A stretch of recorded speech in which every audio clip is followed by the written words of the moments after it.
আমার বোনের ছেলে যখন শহরে পড়তে আসে তখন আমি তাকে আমার বাড়িতে থাকতে দেই, কারণ আমি বাসায় একাই থাকতাম। আমার বড় বাইরে ছিল বলে তার সাথে এই ব্যাপারে কথা বললে সে রাজি হয়ে যায়। আমার বোনের ছেলে আমার অনেক খেয়াল রাখত, বাজার থেকে কোনো কিছু আনার প্রয়োজন হলে সে এনে দিত। একদিন হঠাৎ আমি অসুস্থ হয়ে পড়ি।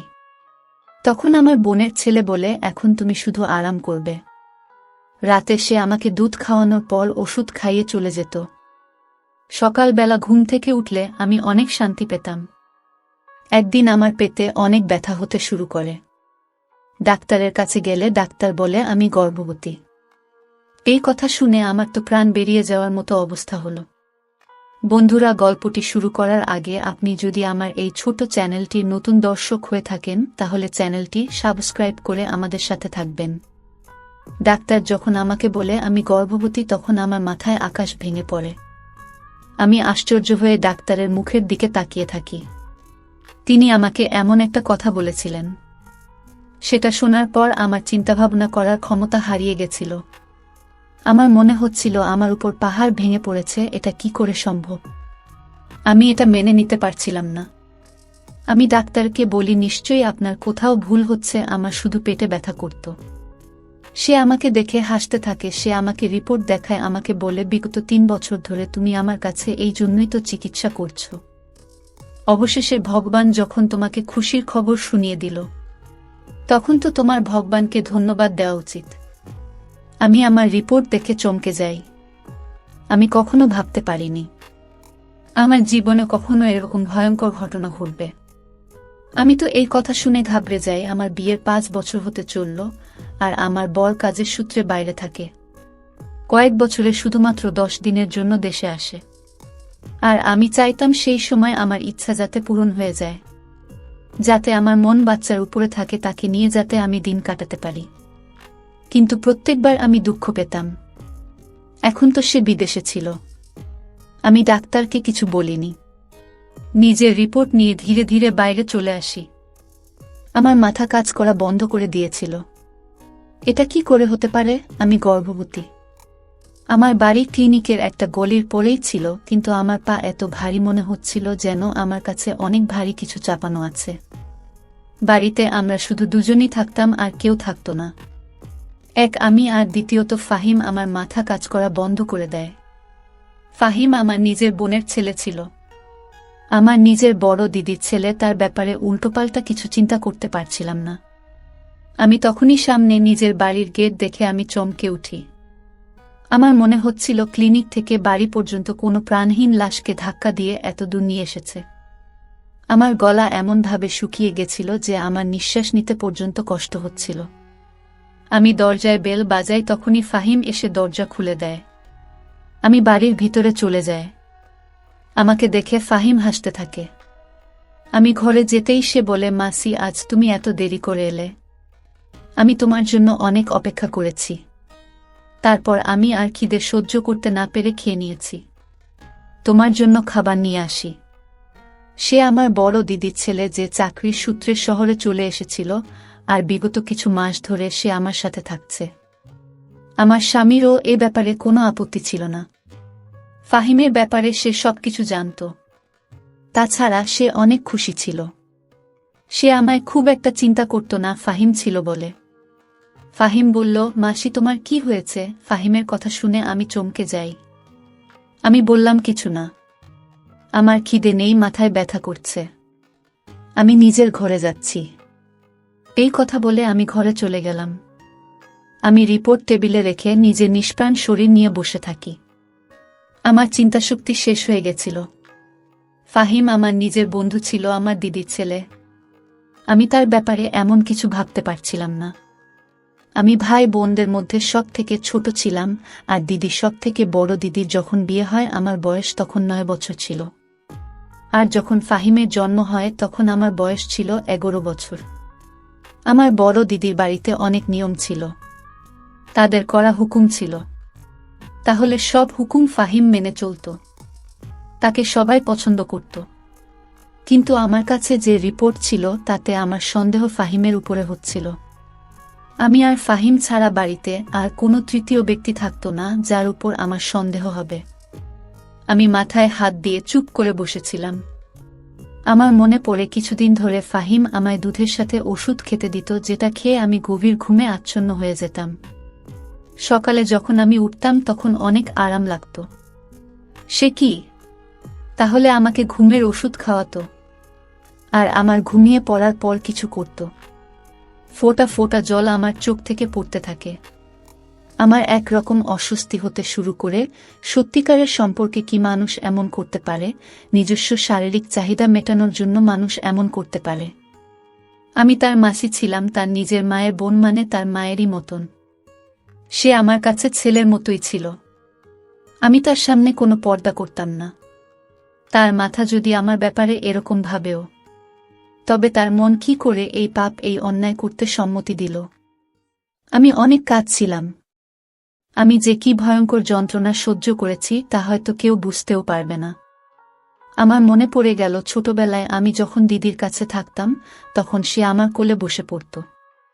সে আমাকে মাসি না বলে মাতামাতি বলত। আমি সবার ছোট ছিলাম আর সে দিদির প্রথম সন্তান ছিল। সেই জন্য আমার বাড়িতে সবথেকে বেশি সময় সে আমার সাথে কাটাত। যখন আমার বিয়ে ঠিক হয় তখন সে নতুন নতুন কলেজে ভর্তি হয়েছে। সে আমাকে সোহানের নাম নিয়ে অনেক রাতও সে বলতো, তুমি এত সুন্দরী মনমোহিনী, আর সে লম্বা চওড়া ছেলে, তার উপরে রাগী মেজাজের। মাসি, সোহান আঙ্কেলকে তোমার সাথে একদম মানাবে না। তোমার সাথে তো আমার মতো কোনো স্মার্ট ছেলেকে ভালো লাগবে। সে সবসময় সোহানের ব্যাপারে এরকম বলতো। সত্যি, আর কি করত? আমি তার দিকে অনেক রেগে রেগে তাকাতাম। আমার আর তার মধ্যে আন্ডারস্ট্যান্ডিংও অনেক ভালো ছিল। যখন সে আসতো রাতে অনেক কথা বলতো, হাসতো, মজা করত।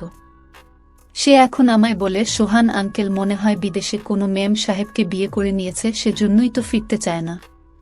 আমি তার দিকে রেগে রেগে তাকাতাম আর হাসতাম।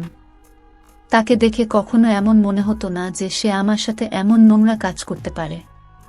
আমি এই সবই চিন্তা করছিলাম। তখনই ফাহিম দরজায় ঠক ঠক শব্দ করে ঘরের ভিতরে এলো। তখনও তার হাতে দুধের গ্লাস, ওষুধও ছিল। সে খুব স্বাভাবিকভাবেই আমার সামনে বসল, কিন্তু সে বিছানায় বসতেই আমি ভয়ে পিছনে সরে যাই। যে সব কথা আমি ডাক্তারের থেকে শুনে এসেছিলাম, তাতে আমার জায়গায় যে কেউ থাকুক না কেন সে ভয় পেয়ে যেত। আমি একা সে সময় ফাহিমের সাথে বাড়িতে ছিলাম। সে আমাকে এভাবে ভয় পেতে দেখে অবাক হয়ে যায়। কি ব্যাপার মাসি, তুমি এত ভয় পেয়ে আছো কেন? সবকিছু ঠিক আছে তো? নাও, দুধ খাও আর আরাম করো। ফাহিম আমার দিকে গ্লাসটা এগিয়ে দেয়। আমি তার কাছ থেকে গ্লাস নিয়ে পাশে রেখে দিই। তাকে বলি, যাও এখান থেকে, আমার ঘুম পাচ্ছে। কারণ আমি জানতাম সে এখন আমার পাশে বসে তার অফিসের গল্প বলবে। যতক্ষণ না আমি গভীর ঘুমে ঘুমিয়ে পড়ি সেখান থেকে উঠবে না। আমার এরকম কথা শুনে সে ঘাবড়ে যায় আর একটু অবাক হয়ে যায়। কি ব্যাপার মাসি, তোমার শরীর ঠিক আছে তো? হয়তো আমায় এভাবে কথা বলতে শুনে সে চিন্তিত হয়ে গেছে। আমার তার উপর আরও রাগ হতে থাকে। কিরকমভাবে সে আমার সামনে নাটক করছিল, যেন সে অনেক বোকা, বেচারা, কিছু জানে না আর ভীষণ ভালো মানুষ। প্রথমে তো আমার মনে হচ্ছিল যেন তার গায়ের জোরে একটা চড় মারি, তারপর রিপোর্টটা তার সামনে ছুঁড়ে মারি আর বলি, দেখো তোমার সততার প্রমাণ, আর তারপর তাকে বাড়ি থেকে বের করে দেই। আমি তাকে প্রমাণ সমেত ধরতে চাইতাম, না হলে সে অস্বীকার করবে। আমার মাথায় অনেক ব্যথা করছে। আমাকে একদম জাগিও না, আমি ঘুমাতে চাই। আমার এই কথার সামনে সে একদম চুপ হয়ে গেল আর উঠে দরজা পর্যন্ত চলে গেল। বলল, তুমি আরাম করো, আর হ্যাঁ, দুধটুকু নিশ্চয়ই খেয়ে নিও। আমাকে আবার দুধ খাওয়ার কথা বলে সে ঘর থেকে বেরিয়ে চলে গেল। আমি এটা জানতে চাইতাম, দুধে ওষুধ মিশিয়ে তাকে খাইয়ে সে কি এমন নোংরা কাজ আমার সাথে করত। আমি সেই দুধের গ্লাসটা জানলা দিয়ে বাইরে ফেলে দিই। সেই জানলাটা রাস্তার দিকে ছিল। ওষুধটা রেখে দিয়ে ঘরের লাইট বন্ধ করে আমি ঘুমিয়ে পড়ি। এখন আমি সেই সময়ে অপেক্ষা করছিলাম, যখন ফাহিম ঘরের ভিতরে ঢুকবে। আধা ঘন্টা কেটে গেছিল, কিন্তু আমার ঘরে কেউ আসেনি। তার আসার অপেক্ষা করতে করতে আমি বিরক্ত হয়ে যাই। আমার ঘুম পেতে থাকে, সেজন্য নিজে গিয়ে দেখে আসি যে সে কি করছে। আমি উঠে ঘরের বাইরে গিয়ে দেখি বারান্দা ফাঁকা ছিল, তার সামনে ঘরটা ফাহিম ছিল। আস্তে করে তার ঘরের দরজা খুলতেই আমার হুঁশ উড়ে যায়। কারণ সে তো। আমি তার ঘরের দরজা ধীরে ধীরে বন্ধ করে দিই আর ধীর পায়ে নিজের ঘরে চলে আসি। আমার মাথায় সেই কথাগুলো ঘুরতে থাকে। যখন দিদি প্রথম ফোন করে সে বলেছিল ফাহিম তো শহরে চাকরি করতে চায়, সেখানে অনেক রকমের ছেলে থাকে। আমার ফাহিম অনেক সহজ সরল, যদি কোনো উল্টোপাল্টা লোকের চক্করে ফেঁসে যায়, যদি নেশা করা শুরু করে, তুমি তো জানো আমরা কিভাবে তাকে মানুষ করেছি, কিভাবে তার দেখাশোনা করেছি। আমার ছেলে অনেক শান্ত, অনেক সৎ, কিন্তু অনেক ছেলেরা এক জায়গায় থাকলে খারাপ কাজ তো হবে। সেই জন্য তুমি যদি তাকে নিজের বাড়িতে রাখো তাহলে আমি শান্তি পাব। সেই সময় আমি ফাহিমের এই ভেবে বাড়িতে থাকতে দেই, কারণ আমি মনে করতাম সে আমার বন্ধু নয়, বরং সে আমার ছেলের মতো। আমার মাথা যন্ত্রণায় ফেটে যাচ্ছিল। আমি দেখেছিলাম আমার দিদির ছেলে সেই সময় নিজের ঘরে বসে সিগারেট খাচ্ছিল। আমার দিকে তার পিঠ ছিল, সেই জন্য সে কিছু জানতে পারেনি। আমি ধীরে তার ঘরের দরজা বন্ধ করে নিজের ঘরে ফিরে এসেছিলাম। আমি ফুল নিশ্চিত ছিলাম যে সে নিশ্চয়ই নেশা সিগারেট খাচ্ছিল। আমি কিছু বুঝতে পারছিলাম না যে কি করব আর কি করা উচিত। আমি কি করে নিজের দিদিকে সেভাবে এই ব্যাপারগুলো বলবো? আমার দিদি একজন হার্টের রোগী ছিল। যদি সে জানতে পারে যে ফাহিম আমার সাথে কি করছে, এটা শোনার সাথে সাথেই হয়তো মারা যাবে। আমি ভেবেছিলাম যে সকাল হলেই আমি ফাহিমকে বলবো সে যেন নিজের থাকার বন্দোবস্ত করে নেয়। আমি তাকে নিজের বাড়িতে আর রাখতে পারবো না। আমি নিজের ঘর বন্ধ করে দিয়ে শুয়ে পড়ি। সকালে আমার দরজা জুড়ে জুড়ে ধাক্কানো হচ্ছিল। আমি উঠে দরজা খুলি তখন দেখি ফাহিম আমার দিকে অনেক রেগে তাকিয়ে আছে। দরজা কেন বন্ধ করেছিলে তুমি? শেষে আমাকে অনেক জোরে জিজ্ঞাসা করে। সে কি যে আমাকে এভাবে জিজ্ঞাসা করবে তার হয়তো সমস্যা হচ্ছিল, এজন্য যে আমি তার রাস্তা বন্ধ করে দিয়েছিলাম। সে যে অন্যায় আমার সাথে করছিল, হয়তো তার চাহিদা পূরণ না হওয়ার কারণে সেইভাবে আমার সাথে কথা বলছিল। আমি তাকে জিজ্ঞাসা করি, তুমি কেহ আমাকে এরকমভাবে প্রশ্ন করার? আমার এত জোর গলার আওয়াজ শুনে সেও একটু অবাক হয়ে গেল। তখন সে নরম গলায় বলে, মাসি, রাতে তোমার শরীর ঠিক ছিল না, তাই আমার চিন্তা হচ্ছিল। আমি কখন থেকে দরজার সামনে এসে তোমাকে ডাকছিলাম, কিন্তু যখন তুমি কোনো উত্তর দিচ্ছিলে না তখন আমার চিন্তা হতে শুরু করে যে না জানি তুমি বেহুশ হয়ে যাওনি। সেই জন্য আমি দরজা খোলার চেষ্টা করি, কিন্তু দরজা বন্ধ ছিল। সেই জন্য আমি চিন্তিত হয়ে যাই। তুমি দয়া করে দরজা লক করো না। তার মিথ্যে নাটক আর আমার জন্য মিথ্যে চিন্তা করা দেখে আমার ভীষণ রাগ হচ্ছিল। আমি কড়াভাবে বলি, তোমাকে আমার জন্য চিন্তা করার কোনো দরকার নেই। এরপর নিজের ঘর থেকে বাইরে চলে যায়। নিজের জন্য জলখাবার বানিয়ে খেয়ে পাশেই এক বান্ধবীর বাড়িতে চলে যায়। আমার পাশের বাড়িতেও আমার বয়সী একজন মেয়ে থাকত, সে বিবাহিত ছিল। যখনই আমার বর দেশের বাইরে যেত তখন সে আমার খেয়াল রাখত।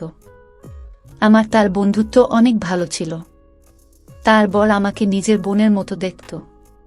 যখনই সে বাজারে যেত তখনই আমাকে জিজ্ঞাসা করত, বোন, তোমার জন্য কিছু কিনতে হবে, যদি কিছু আনতে হয় আমাকে বলো।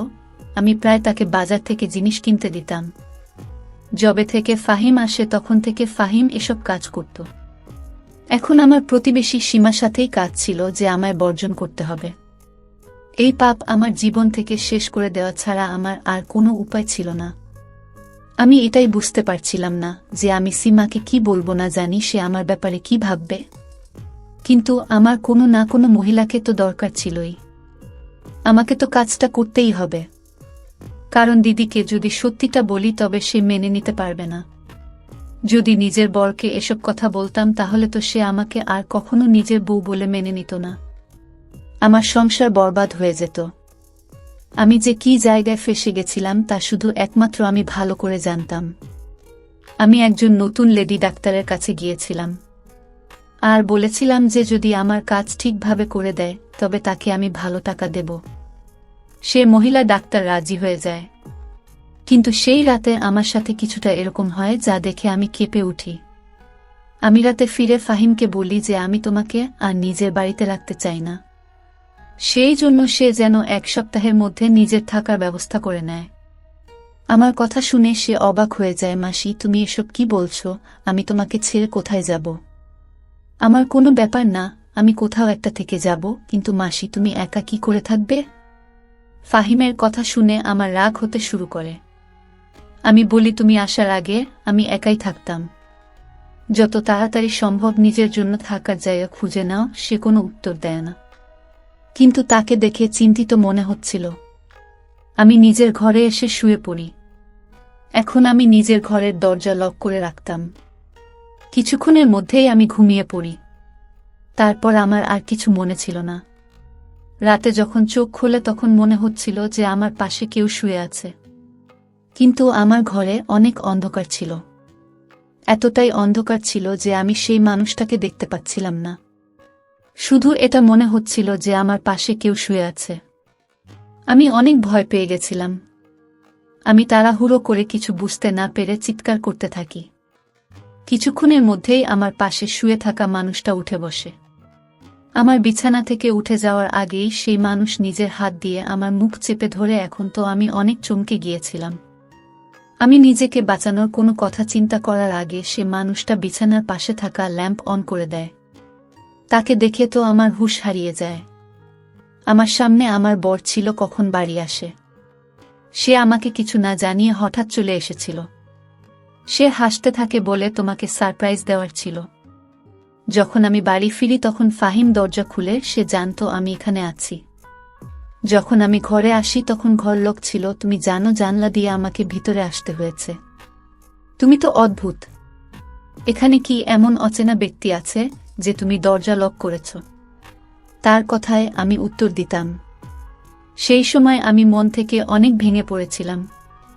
সেই জন্য সোহানের গলা জড়িয়ে আমি অনেক কাঁদতে থাকি। সে ভেবেছিল যে সে ছিল না বলে আমি উদাস ছিলাম। সেজন্য এভাবে হঠাৎ তাকে সামনে দেখে কেঁদে দিয়েছি। সত্যিটা অন্য কিছু ছিল। আমি জানতাম আমার উপর দিয়ে কি ঝড় বয়ে যাচ্ছে। সে আমাকে সান্ত্বনা দিতে থাকে। সকালে যখন আমি উঠি তখনও সোহান ঘুমাচ্ছিল। আমি অনেক চিন্তিত ছিলাম, আজ আমাকে ডাক্তারের কাছে অ্যাবর্শন করতে যেতে হবে। কিন্তু সোহানের উপস্থিতিতে এটা সম্ভব নয়। আমি এটা ভেবে চিন্তিত ছিলাম যে সোহানের কাছে কি অজুহাত দেবে, কি করে এই কথাটা লুকাবো। আমি চিন্তিত হয়ে বাইরে বসেছিলাম। তখনই ফাহিম রান্নাঘর থেকে বের হয়। সে নিজের ও সকলের জলখাবার বানিয়ে টেবিলে রাখছিল। আমাকে দেখে হাসতে থাকে আর আমাকে জিজ্ঞাসা করে, মাসি মেসোকে এভাবে হঠাৎ দেখার সারপ্রাইজ পেয়ে কেমন লাগছে? আমার তাকে দেখে ঘৃণা হয়। আর তাকে জিজ্ঞাসা করি, তুমি এত নাটকীয় ব্যক্তি কেন? এত ভালো মানুষের অভিনয় কিভাবে করো? তুমি লজ্জা লাগে না তোমার? একদিকে মাসি বলে ডাকো আর অন্যদিকে। আমি এসব দেখে দেখে বিরক্ত হয়ে গেছিলাম। সেই জন্য কোনো কিছু ভাবনা চিন্তা না করেই মুখে যায় এসেছিল আমি বলে দিয়েছিলাম। সে এতটাই মিলছিল। সে তখন আমাকে অবাক হয়ে দেখছিল। আমাকে বলে, মাসি কি বলছো তুমি? আমি তোমার কথা কিছু বুঝতে পারছি না। আমি এমন কি করেছি যার জন্য তুমি আমার সাথে এভাবে কথা বলছো? ফাহিমের কথায় আমি তার দিকে অবাক হয়ে দেখি আর নিজের ঘরে চলে যায়। সোহান তখন ঘুমাচ্ছিল। আলমারি থেকে নিজের রিপোর্ট বের করি আর ঘরের বাইরে চলে আসি। সিহাব টেবিলের পাশে দাঁড়িয়েছিল। আমি সেই রিপোর্ট তার মুখের উপর ছুঁড়ে মারি আর তার মুখের সাথে ধাক্কা লেগে মাটিতে পড়ে যায়। বলি, এটা পড়ো আর নিজের নোংরা মুখ নিয়ে সোহান ওঠার আগে আমার বাড়ি থেকে বিদায় হয়ে যাও। আমি ওকে রেগে রেগে এই কথাগুলো বলি, কারণ আমি চাইতাম না কোনোভাবে সোহান এই কথা জানতে পারুক। ফাহিম রিপোর্টটা মাটি থেকে তুলে খুলে যখনই সে সেই রিপোর্ট পড়ে তখন তার মুখের রং ফিকে হয়ে যায়। তার হুঁশ উড়ে যায়। তার কিছু বলার আগে সোহান বারান্দায় আসছিল।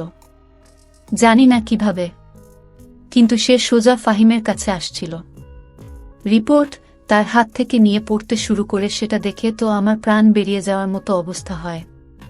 আমার সংসার নষ্ট হয়ে যাবে। সোহান তো আমাকে তালাক দিয়ে দেবে। আমার খুব বাজেভাবে মাথা ঘুরে যায় আর আমি পড়ে যাই। যখন আমার হুঁশ আসে তখন দেখি আমি হাসপাতালে আসছি। আমার হাত কাঁপছিল আর সোহান আমার দিকে দেখছিল। ফাহিম ও সেখানে দাঁড়িয়েছিল। আমি সোহানকে দেখে কাঁদতে থাকি। আমি বলি, আমার কোনো দোষ নেই। ফাহিম আমাকে ঘুমের ওষুধ দিত। আমি কিছু জানি না। দোহাই, আমাকে তালাক দিও না। আমি তোমাকে অনেক ভালোবাসি, আমি তোমাকে ছাড়া বাঁচতে পারবো না। আমি বিছানায় শুয়ে তার হাত ধরে তার কাছ থেকে ক্ষমা চাইছিলাম। শেষে আমার হাত ধরে বললে, তুমি চিন্তা করো না, আমি তোমাকে ছাড়ব না। আমি আবার নতুন করে তোমার টেস্ট করিয়েছি, তুমি গর্ভবতী। হয়তো অন্য কারো রিপোর্ট তোমার রিপোর্টের সাথে বদলে গিয়েছিল। না তুমি দোষী, আর না শিহাবের কোনো দোষ আছে। এরকম কিছু নয়, তুমি তার চরিত্রের উপর সন্দেহ করো না। শুধু রিপোর্টও অদল বদল হয়ে গেছিল। এটা একটা ভুল বোঝাবুঝি হয়েছে। ফাহিমের উপর যখন আমার নজর পড়ে তখন সে কাঁদছিল, তার মুখ থেকে কোনো শব্দ বেরোচ্ছিল না। ও শুধু কাঁদছিল। আমাকে দেখে আমার কাছে এলো আর বলল, মাসি, তুমি কি করে ভাবলে যে আমি তোমার সাথে এরকম করতে পারি? আমি আমার মা আর তোমার মধ্যে কখনো কোনো পার্থক্য করিনি। আমি তো কখনো কোনো অচেনা মেয়ের দিকে চোখ তুলে পর্যন্ত তাকাইনি। তুমি তো আমার মায়ের মতো। আমি বললাম, আমি তোমাকে সিগারেট খেতে দেখেছি। সে বলে, আমি নেশা আর সিগারেট কখনো খাই না। হ্যাঁ, কখনো কখনো এমনি সিগারেট খাই। আমি তোমার খেয়াল এই জন্য রাখতাম যে ছোটবেলা থেকে আমি তোমার কোলে পিঠে করে মানুষ হয়েছি, বড় হয়েছি, সেই জন্য। যেভাবে আমি আমার মায়ের খাবার আর ওষুধের খেয়াল রাখতাম, সেভাবেই তোমারও খেয়াল রাখতাম। আমি যদি জানতাম আমার জন্য তোমার অসুবিধা হবে, তাহলে আমি কখনো ওখানে যেতামই না। সে কেঁদে কেঁদে এই কথাগুলো বলছিল। একটা ভুল রিপোর্ট আমাকে লজ্জায় ফেলে দিয়েছিল। আমি নিজের দিদির ছেলের ব্যাপারে কি না ভেবেছিলাম। কিন্তু আমার মাথায় একবারও এই চিন্তা আসেনি যে রিপোর্ট ভুলও হতে পারে। আফসোস, যদি আমি দ্বিতীয়বার আরও একবার টেস্ট করে নিতাম তাহলে এসব কিছু ঘটত না। বন্ধুরা, আজকের গল্প এখানেই শেষ করছি। যদি আমার গল্পগুলো তোমাদের ভালো লাগে তাহলে একটা লাইক দিয়ে বন্ধুদের সাথে শেয়ার করে দিন। দেখা হবে আগামীকালের নতুন ভিডিওতে। সবাই ভালো থাকবেন। ধন্যবাদ।